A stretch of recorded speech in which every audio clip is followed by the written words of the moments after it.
Kristus Tuhan dan Juru Selamat kami yang hidup. Saya percaya dan siap dengan firman Tuhan. Sama-sama kita katakan amin. Haleluya. Tuhan, shalom buat kita semuanya. Puji nama Tuhan, kita masih diberikan Tuhan kesehatan, kekuatan sehingga kita masih bisa beribadah. Adalah minggu-minggu persiapan kita akan peristiwa dalam gereja pencurahan Roh Kudus pada hari yang ke-50. Tetapi kita melihat apa-apa yang Tuhan kerjakan dalam kehidupan kita. Apa sebenarnya makna daripada kebangkitan Kristus di dalam hidup kita. Ya, hari ini kita kedatangan juga saudara kita, ya, yang kebetulan dari seberang. Ya mungkin orang Kristen ngapain sih sembah Tuhan yang mati, gitu kan? Ya, Yesus mati tapi dia bangkit kembali. Dan hari ini kita melihat bagaimana dahsyatnya Tuhan kita. Tidak ada Tuhan yang mengasihi umatnya seperti Tuhan yang kita sembah. Amin. Kalau seorang ibu mau berkorban demi anaknya, seekor harimau mau mati demi anaknya karena ada ikatan darahnya. Tetapi Yesus mau mati karena apa? Karena Dia mengasihi kita tanpa syarat apapun. Dan Dia mau memberkati kita dengan luar biasa. Hari ini kita buka kitab kita yang terambil dari kitab Yohanes pasalnya yang ke-21 ayat 1 sampai dengan ayatnya yang ke-14. Yohanes 21 ayat 1 sampai 14. Saya akan baca buat kita semuanya. Yang lain boleh melihat pada layar kita. Demikian firman Tuhan. Yesus menampakkan diri kepada murid-muridnya di pantai Danau Tiberias. Kemudian Yesus menampakkan diri lagi kepada murid-muridnya di pantai Danau Tiberias. Dan ia menampakkan diri sebagai berikut. Di pantai itu berkumpul Simon Petrus, Thomas yang disebut Didimus, Nathanael dari Kana yang di Galilea, anak-anak Zebedeus, dan 2 orang muridnya yang lain. Kata Simon Petrus kepada mereka, "Aku pergi menangkap ikan." Kata mereka kepadanya, "Kami pergi juga dengan kau." Mereka berangkat lalu naik ke perahu, tetapi malam itu mereka tidak menangkap apa-apa. Ketika hari mulai siang, Yesus berdiri di pantai, akan tetapi murid-murid itu tidak tahu bahwa itu adalah Yesus. Kata Yesus kepada mereka, "Hai anak-anak, adakah kamu mempunyai lauk pauk?" Jawab mereka, "Tidak ada." Maka kata Yesus kepada mereka, "Tebarkanlah jalamu di sebelah kanan perahu, maka akan kamu peroleh." Lalu mereka menebarkannya, dan mereka tidak dapat menariknya lagi karena banyaknya ikan. Maka murid yang dikasihi Yesus itu berkata kepada Petrus, "Itu Tuhan." Ketika Petrus mendengar bahwa itu adalah Tuhan, maka ia mengenakan pakaiannya, sebab ia tidak berpakaian, lalu terjun ke dalam danau. Murid-murid yang lain datang dengan perahu, karena mereka tidak jauh dari darat, hanya kira-kira 200 hasta saja, dan mereka menghela jala yang penuh dengan ikan itu. Ketika mereka tiba di darat, mereka melihat api arang dan di atasnya ikan dan roti. Kata Yesus kepada mereka, "Bawalah beberapa ikan yang baru kamu tangkap itu." Simon Petrus naik ke perahu, lalu menghela jala itu ke darat, penuh ikan-ikan besar, 153 ekor banyaknya, dan sungguh pun sebanyak itu, jala itu tidak koyak. Kata Yesus kepada mereka, "Marilah dan sarapanlah." Tidak ada di antara murid-murid itu yang berani bertanya kepadanya, "Siapakah engkau?" Sebab mereka tahu ia adalah Tuhan. Yesus maju ke depan, ambil roti dan memberikannya kepada mereka. Demikian juga ikan itu. Itulah ketiga kalinya Yesus menampakkan diri kepada murid-muridnya sesudah ia bangkit dari antara orang mati. Saudaraku yang terkasih dalam nama Tuhan Yesus Kristus, kembali kita mau mengulas apa sebenarnya makna daripada kebangkitan Kristus itu. Jangan menjadi orang Kristen yang hanya sekedar Kristen di labelnya saja. Kita harus tahu betul, kekristenan itu bukan sekedar hanya agama saja. Kekristenan harus menjadi gaya hidup dari kita. Kita harus paham benar. Kita harus tahu benar apa yang diperbuat Tuhan itu dalam hidup kita. Jadi bukan hanya sekedar agama Kristen itu dah selesai. Tidak. Kekristenan itu artinya pengikut Kristus, dan pengikut Kristus harus tampak dari gaya hidupnya. Kalau Timotius itu orangnya kebetulan suka bela diri. Yang saya tahu sudah banyak perguruan yang dia ikuti. Dia pernah ikut Muay Thai, Dia pernah ikut apa namanya itu lagi? Apa lagi? Yang terakhir ini yang saya tahu dia ikut kala hitam, karate kala hitam. Dia pernah juga ikut kungfu. Nah, di antara semua yang ditekuninya itu, kalau seseorang benar-benar menjiwai itu, maka aliran itu pasti akan menjadi gaya hidupnya. Karena setiap itu punya ciri masing-masing. Kalau kayak kala hitam, apa cirinya? Dia full body contact. Dia tangan kosong, dia nggak akan mau main pukul apa, dia maksudnya hadap-hadapan dulu. Nah, kalau misalnya kungfu ya mungkin dia punya gerakan jurus-jurus yang seperti apa. Kalau misalnya dia mixed martial art, dia mungkin punya banyak gaya-gaya, berarti dia campur semuanya. Ada gayanya masing-masing. Nah, orang percaya pada Kristen juga harus nampak dari gaya hidup.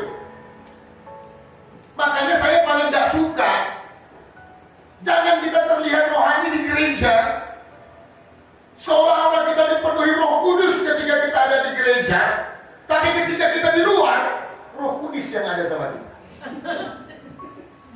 Iya. Banyak kita terlihat rohani di gereja.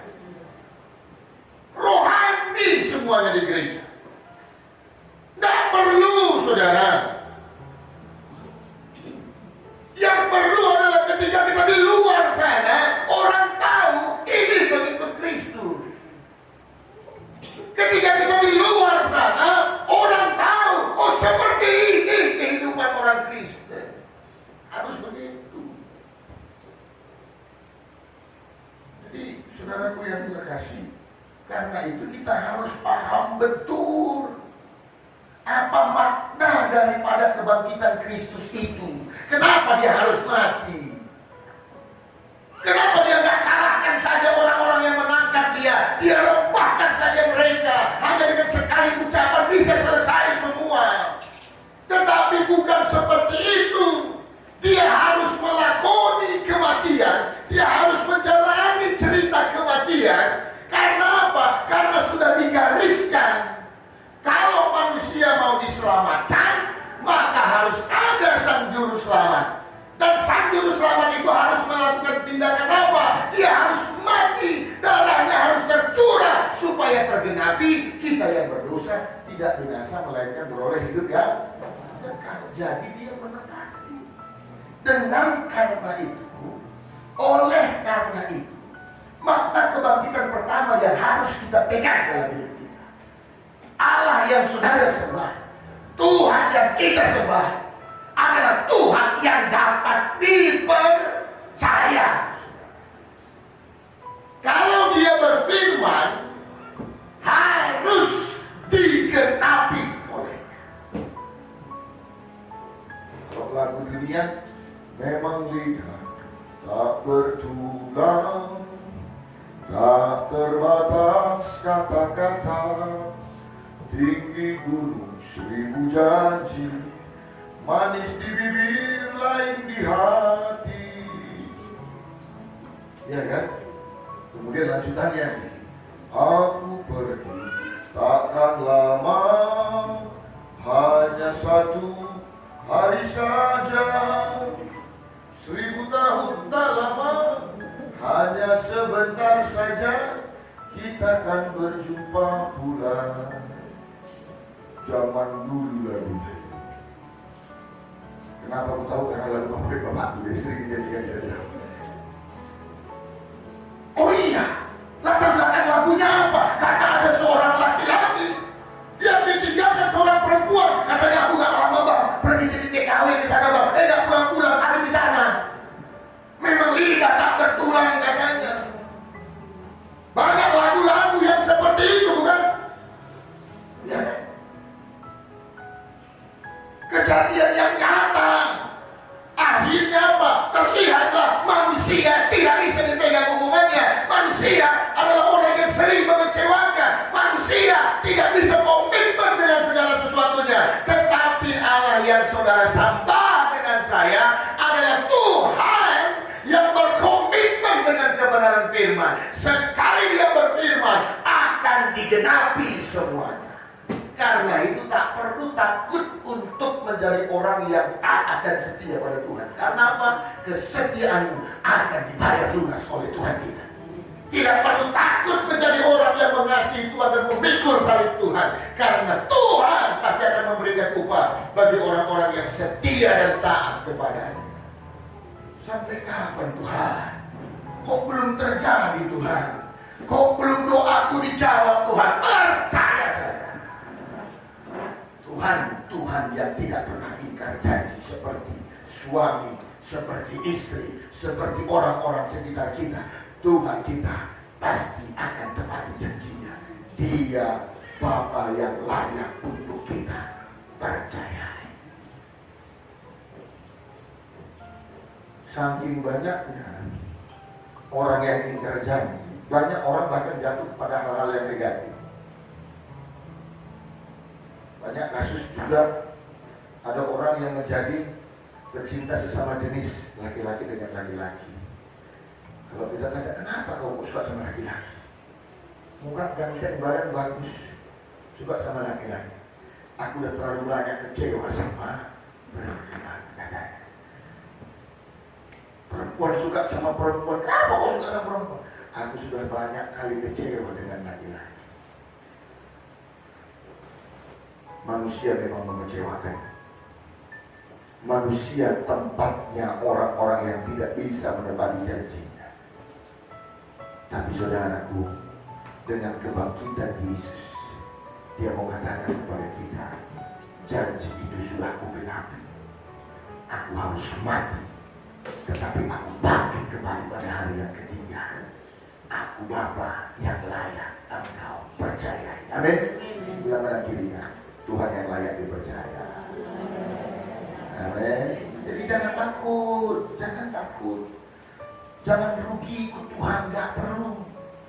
Pasti akan tergenapi. Pasti sudah. Tuhan kita itu gak pernah ingkar janji. Pasti digenapinya segala kebenaran firman-Nya. Lalu hal yang kedua, apa makna daripada kebangkitan Tuhan itu? Hal yang kedua saudara, ini peristiwa waktu Yesus, ini penampakan yang ketiga kalinya, Dia datang ke Danau Tiberias. Murid-murid udah mulai galau. Ini kalau kasihnya tidak mendalam sama Tuhan. Ya, ketika menghadapi kekecewaan, akhirnya jadi mundur. Ada 12 murid ini ikut Tuhan Yesus terus. Kemudian Yesus mati. Kemudian Yesus mati. Lalu kemudian Maria, perempuan-perempuan datang dan melihat bahwa Yesus sudah bangkit. Mereka tetap tak percaya. Lalu karena mandangol, tak tahu lagi harus berbuat apa. Mandangol tahu ya? Apa mandangol kan? Seringkali kita dengar. Marsa, aku terbengong lah, terbodoh lah, gak tahu lah mau ngapain lah gitu lah ya. Kira-kira. Aku balik lagi lah lain. Kata Petrus, aku mau cari ikan. Kata Tuhan, gue ikut lah bro. Ya aku berikut lah. Ikut mereka. Cari ikan. Dulu mereka nelayan. Tapi waktu mengikut Yesus bilang apa? Kau akan menjadi penjala manusia. Ayo ikutlah. Tinggalkan yang nelayannya. Tapi setelah Yesus mati, mereka kembali pada hidupnya yang lalu. Karena mereka kecewa, mereka balik kepada hidup yang lama. Karena mereka takut, mereka balik ke hidupnya yang lama. Yesus datang di pinggir pantai ketika siang hari. Nelayan gak akan cari ikan waktu siang hari. Lalu Yesus berteriak, "Woi, ada gak ikan sama kalian?" Jawab mereka dari kengadan, "Gak ada. Semalam-malaman kami cari, gak dapat. Kalau gitu lemparlah ke sebelah kanan jalamu." Lalu mereka lempar ke sebelah kanan. Lalu mereka tarik. Apa yang mereka dapat? 153 ekor ikan yang besar. Perahu mereka udah gak sanggup untuk menahan. Jalan mereka kalau dengan 153 ekor besar, pasti akan terkoyak dan akan sanggup menampung. luar biasanya semua terkumpul dengan baik. Lalu murid yang dikasih Tuhan, yaitu siapa? Yohanes, mengetahui itu pasti Yesus yang mengatakannya. Petrus langsung turun, lalu ya Tuhan, lalu mereka makan bersama. Saudara, hal yang kedua, makna dia bangkit dari kematian, yang dia mau sampaikan kepada kita, aku adalah Tuhan yang berkuasa.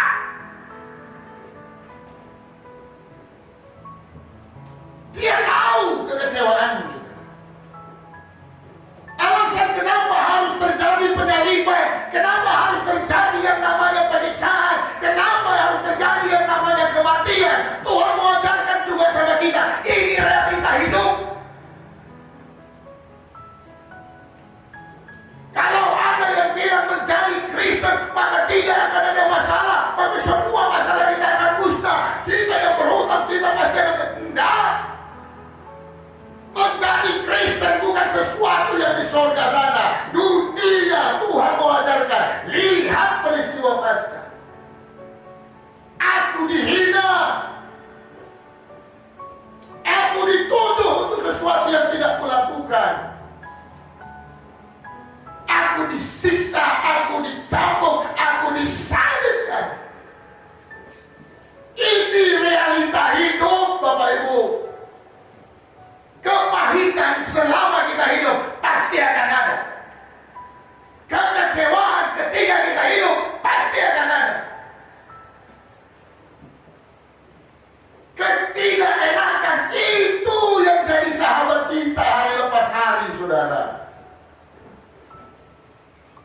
Ini fakta. Tuhan mau bilang itu pada kita. Lihat aku pun menderita. Terus kau mau jadi Kristen, kau pikir enak kali. Tiap kali berdoa aku harus jawab. Tiap kali kau bekerja untukku aku harus kasih langsung upah. Oh, enggak begitu.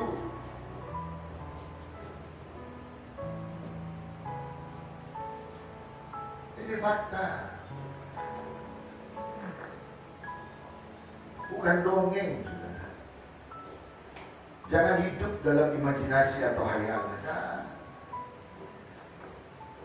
Kalau nanti aku kaya pasti tenang kali hidup, ngomong kosong.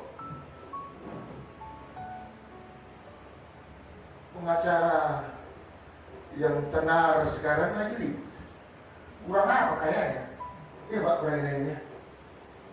Kan gitu ya, respect. Oh mami, enak kali masakannya. Praha. Makanya jangan terlalu percaya dengan apa yang di media sosial. Saya kadang-kadang enak lihat orang berkata, nggak yakin. Sorry. Biasa kan kita. Kita bercerminkan karena hal yang paling besar itu hal yang terbaik dari yang kita bisa. Begitu juga dengan media sosial. Nah, kita berpikir, kalau aku kaya, Pak, punya truk sampai 10, gua sudah nyamankan. Enggak. Jantungan kau. Jantungan.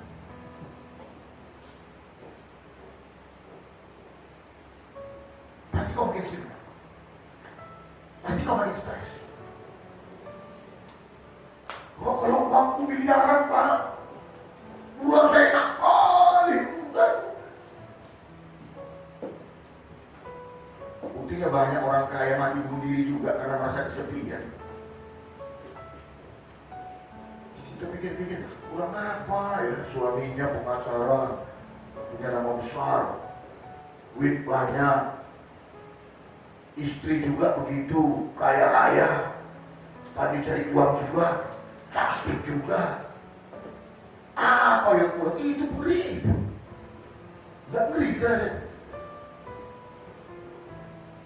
Jadi kalau ribut-ribut kecil-kecil sama suami biasa lah. Orang kayanya ribut, apalagi orang susah ya kan? Wajar-wajar aja.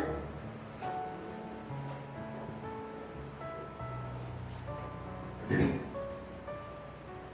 realita hidupnya seperti itu. teologi kami dulu yang menjadi dasar kami itu ada namanya kerajaan yang sungsang. Karya Profesor Wisnu Adi Wawono. Dia bilang dunia ini sungsang, gak beres. Karena dosa gak balance. Karena ada dosa semua jadi gak baik. Yang diciptakan Tuhan baik menjadi tidak baik karena apa? Sudah ada dosa.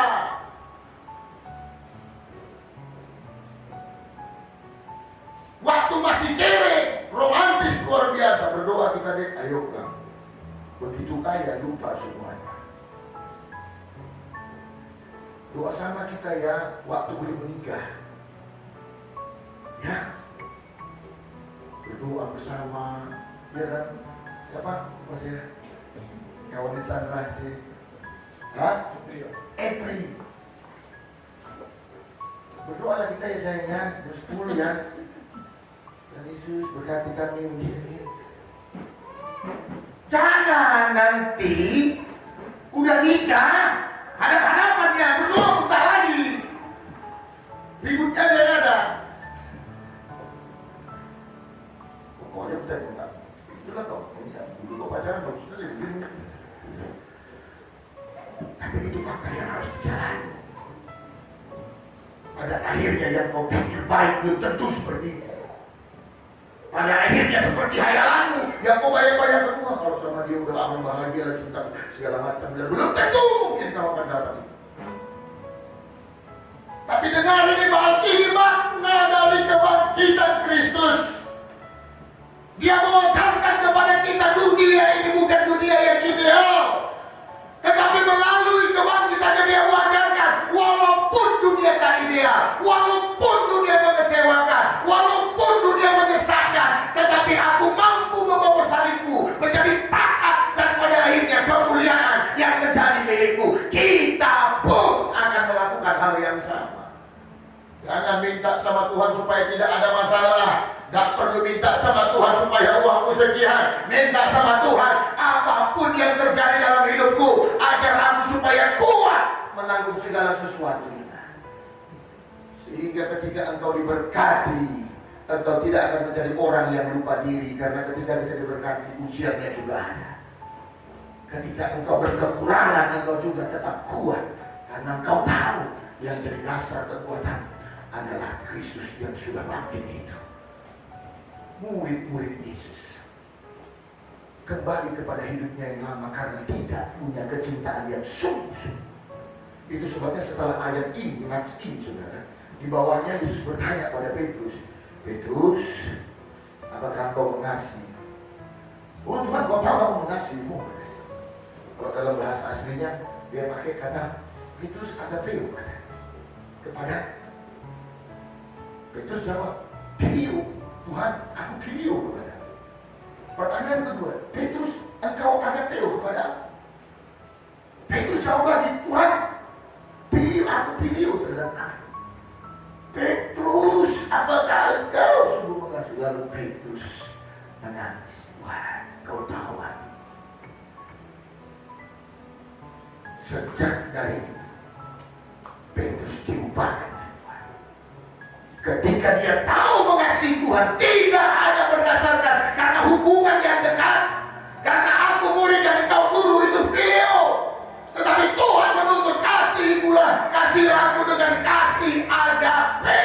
Aku Tuhan di atas segala-galanya. Aku Tuhan yang paling prioritas dalam hidup. Percayalah, perubahan itu terjadi di dalam hidup kita. Petrus tak perlu sekolah teologi sampai doktor atau profesor.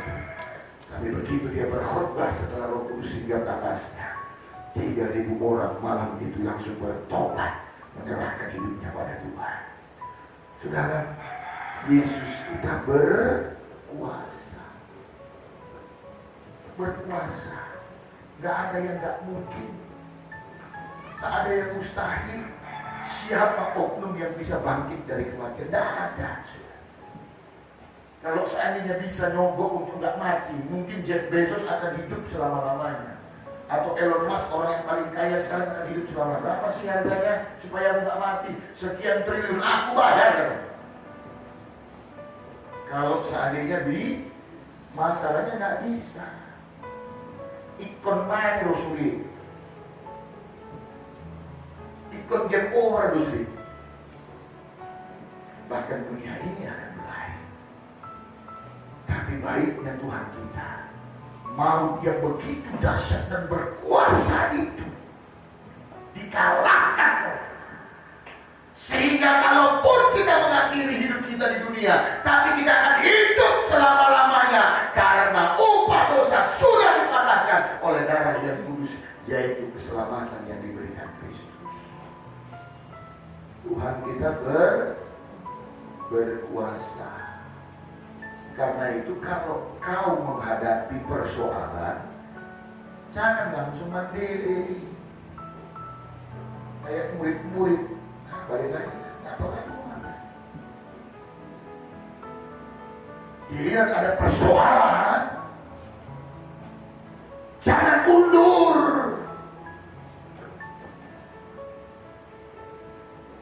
Apa lihat saudara? Di pelayanan kita ini, coba lihat. Di dalam bertahun-tahun kita pelayanan, mana yang lebih baik hidupnya? Engkau yang terus setia atau engkau yang menyatakan dirinya mundur? Coba lihat sekarang. Yang setia kan? Betul kan Bu Marco ya? Coba lihat kawan-kawan yang mundur tadi. Kemana tuh gak damai hatinya? Apakah ada masalah di tempat kita ini? Ada? Ada. Apakah gembalamu gembala yang sempurna? Tidak. Kau tahu, tetapi kau memilih untuk tetap setia.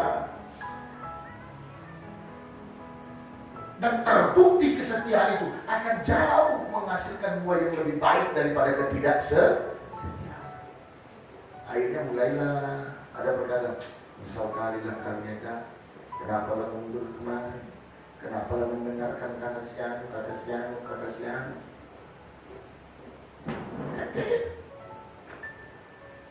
Aku hidup memang tidak ada yang ideal. Tidak ada.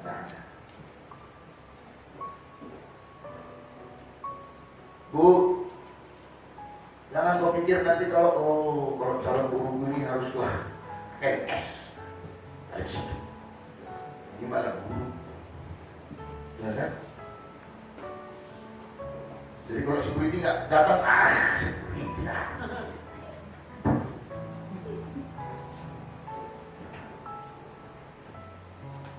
Ini kan ada apa kerja mau di pabrik?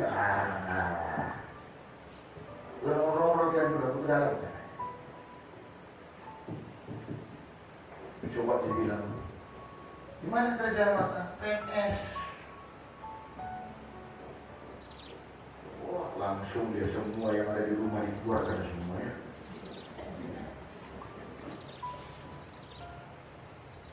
Terus jaminan rupanya kacau.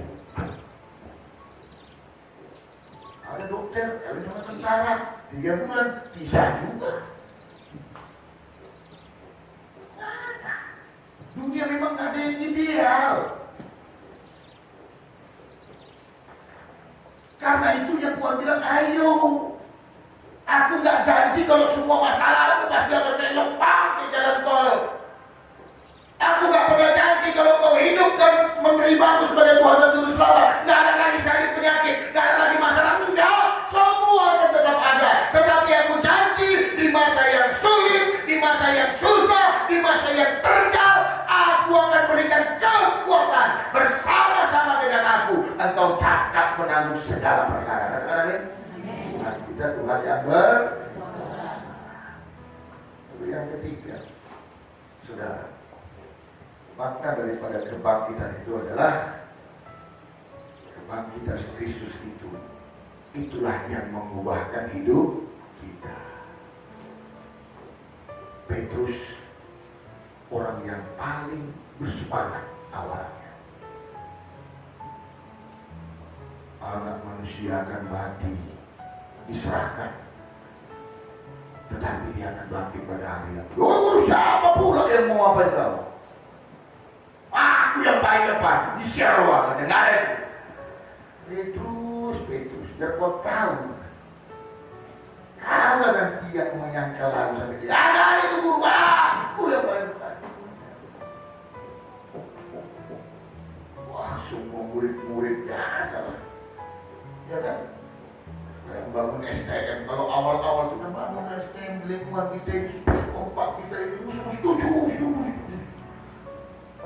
buatlah Natal supaya mantap lah kita tahun ini. Tahun lalu nggak ada karena corona, yang sekarang kita buatlah karena corona sudah mulai mereda. Iya, setuju. Giliran kerjanya ketua sekretaris bendahara itu aja. Akhirnya ketika rapat pembubaran kan mulai yang ketua berklaim nggak ada pikiran. Akhirnya apa? Jadi extender ribut, pecah dua. Marsyurupan sama Saroha. Ya kan?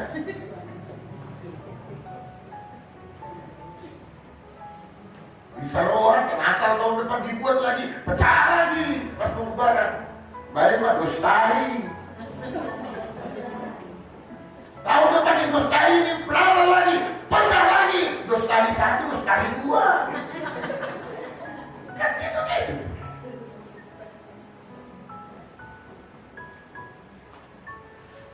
Bapak Ibu yang terkasih dalam nama Tuhan Yesus, makna kebangkitan itu adalah mengubahkan hidup kita menjadi lebih baik. Petrus yang paling sok jago tadi ternyata dihadapkan sama persoalan dia yang paling penakut. Kayaknya kalian salah satu dari rombongan murid. Kau kayak murid ya, kok ada tadi? Dia tadi. Masa lain yang tengok yang sering kuliah, kata mama di sini. Dah mau salah lo itu.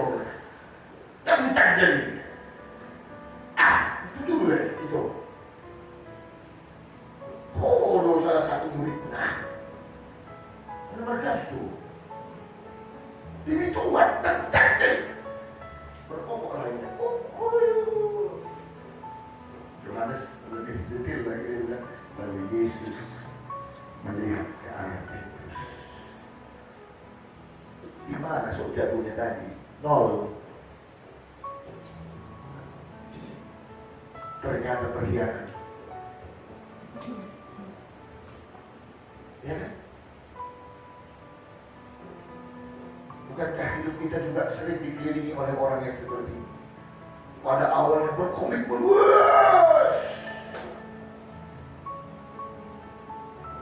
berani bersedia. Ujung-ujungnya apa? Dari jauh.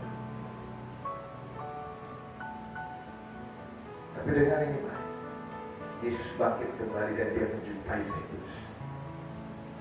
Ada dapat ikan dari mana? Dan Yesus bertanya kepada Petrus, apakah kau mengasihi Petrus? Kalau kau mengasihi, gembalakanlah domba-domba.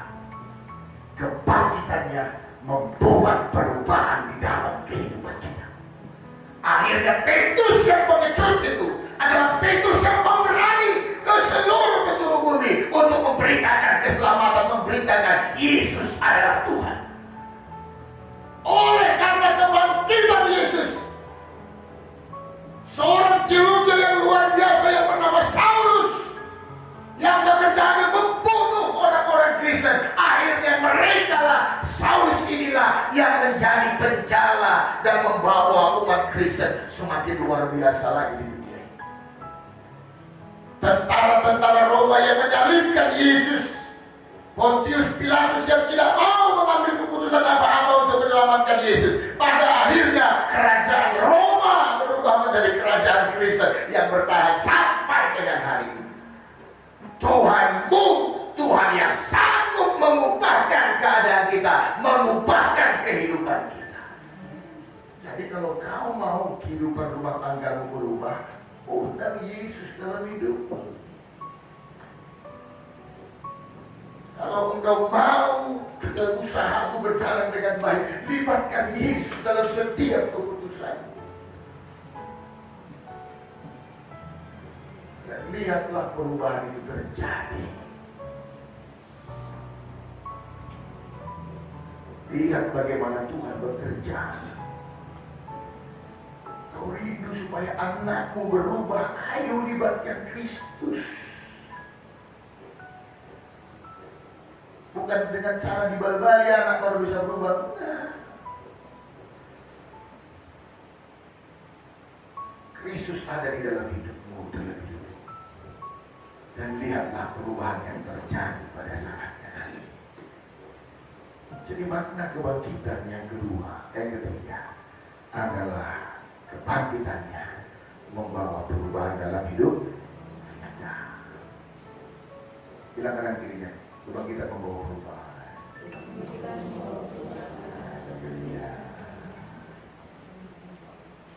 Saudaraku, mari percaya bahwasanya Kristus sangat mengasihi hidup kita, dan Dia mau berikan yang terbaik atas kita. Sebagai penutup, nggak ada pula uang kecil, nggak ada pula uang kecil. Kalau saudara uang besar habis bu. Kalau saudara nemu uang 100.000 di pajak kampung lalang, Mama Johanna lalu tanya, nggak tahu jatuh dari siapa, orangnya siapa. Pokoknya uang itu ada di jalan itu. Dia beli punya uang tadi. Wah beda. Gila, 100.000.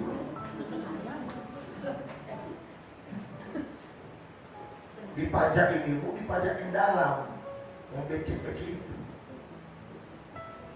Udah banyak orang lewat di situ, udah kena lumpur juga dia, tapi ibu tahu. Uang 100 itu, uang 100 itu. Iya betul uang 100. Orang lain nggak tahu, cuma ibu yang tahu. Ibu ambil apa kamu? Walaupun nggak DC, ambil juga 100.000 lah. Bulan balik becak pun udah lewat, udah akan kusut dia. Tapi foto duit itu belum koyak dia, tapi udah kusut lah karena dipijat dia. Ibu ambil yang tetap. Kenapa ibu ambil? Berharga. Begitulah kita. Masa lalu kita jelek, masa lalu kita buruk, keputusan-keputusan yang membuat kita hancur seperti sekarang ini. Tetapi mungkin bagi manusia kita tidak berharga, mungkin bagi orang kita sudah jelek, kita sudah tidak ada pengampunan. Tetapi bagi Kristus, Dia melihat kita sama seperti melihat uang tadi. Dia tahu sekalipun kita berlumpur, Dia tahu sekalipun kita kotor, kita adalah berharga bagi Dia. Ini sebabnya Dia mati untuk kita. Jadi kalau kita yang sudah diselamatkan dengan kekotoran kita, dengan kejelekan kita, Tuhan ampuni. Ayo, jangan mau lagi hidup seperti hidup kita yang pertama. Hiduplah bersama-sama dengan Tuhan. Kebangkitannya membuat kita mempercayai Tuhan kita berkuasa. Kebangkitannya membuat kita percaya bahwasanya Tuhan kita adalah Tuhan yang layak dipercaya. Dan kebangkitannya membawa perubahan dalam kehidupan setiap kita. Amin. Kita bersama di dalam doa. Terima kasih Allah kami yang baik, terima kasih Allah kami yang hidup. Kami sungguh bersyukur ya Tuhan, kalau hari ini kami sudah mendengarkan kebenaran firman-Mu. Terima kasih Bapak buat kebenaran firman yang melegakan setiap kami. Betapa Tuhan sungguh benar adanya Engkau Tuhan yang tidak pernah ingkar janji. Engkau Bapa yang menepati setiap janjinya. Kami sering sekali merasa lelah dalam hidup kami oleh karena